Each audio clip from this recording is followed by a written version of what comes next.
रामविलास वेदांती दिवंगत हो गए हैं और उनका पार्थिव शरीर आज अयोध्या के सरजू मैया में प्रवाहित किया जाएगा, जल समाधि दी जाएगी। यह परंपरा चली आ रही थी, लेकिन अब उस परंपरा को रोकने की आवश्यकता है। सर्वोच्च न्यायालय ने गंगा सहित विभिन्न नदियों के लिए महत्वपूर्ण विनिश्चय प्रतिपादित किया है, समय समय पर एनजीटी ने भी किया है। रामविलास वेदांती जी हमारे बीच नहीं रहे। मैं डीएम अयोध्या और एसएसपी अयोध्या को उनके सरकारी व्हाट्सएप, डीएम साहब का सरकारी नंबर है 9454417541 और एसएसपी अयोध्या का नंबर है 9454400270। इस पर हमने सुबह सुबह व्हाट्सएप किया है और यह कहा है कि हर हालत में रोका जाना चाहिए। ऐसे ही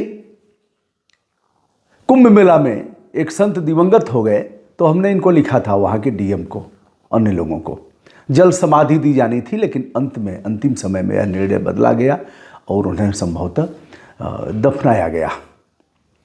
तो गंगा नदी के लिए सर्वोच्च न्यायालय का एक विनिश्चय मील के पत्थर के समान है। एमसी मेहता बनाम यूनियन ऑफ इंडिया के मामले में सुप्रीम कोर्ट ने प्रतिपादित किया है कि मनुष्यों की लाशें और मरे हुए पशुओं को गंगा में प्रवाहित नहीं किया जा सकता। यह आदेश गंगोत्री से लेकर गंगा सागर तक प्रभावी होगा, जहाँ से गंगा निकल बहती हैं, और उन नगर पालिका परिषद, नगर निगम, उन लोगों को यह मानना पड़ेगा।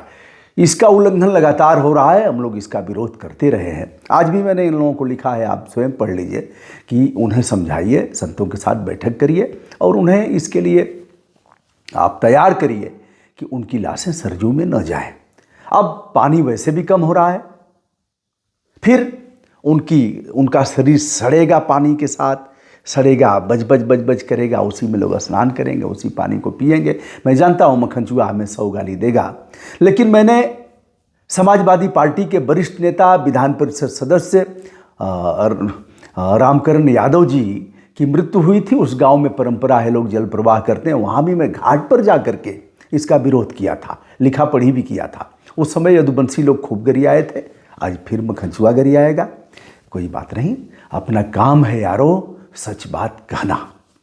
तो जल प्रवाह की जगह अग्नि को समर्पित किया जाए या फिर दफनाया जाए। हमारे माता पिता तो न दफनाए गए, न जल प्रवाह किया गया और न ही उनको जलाया गया। दोनों का पार्थिव शरीर मेडिकल कॉलेज गया। मैं किसी को प्रेरित नहीं कर सकता, लेकिन मैंने जो लिखा पढ़ी किया है वह पहुंच गया है उन तक। आप स्वयं इसे देख सकते हैं। ब्रजभूषण दुबे का सादर प्रणाम।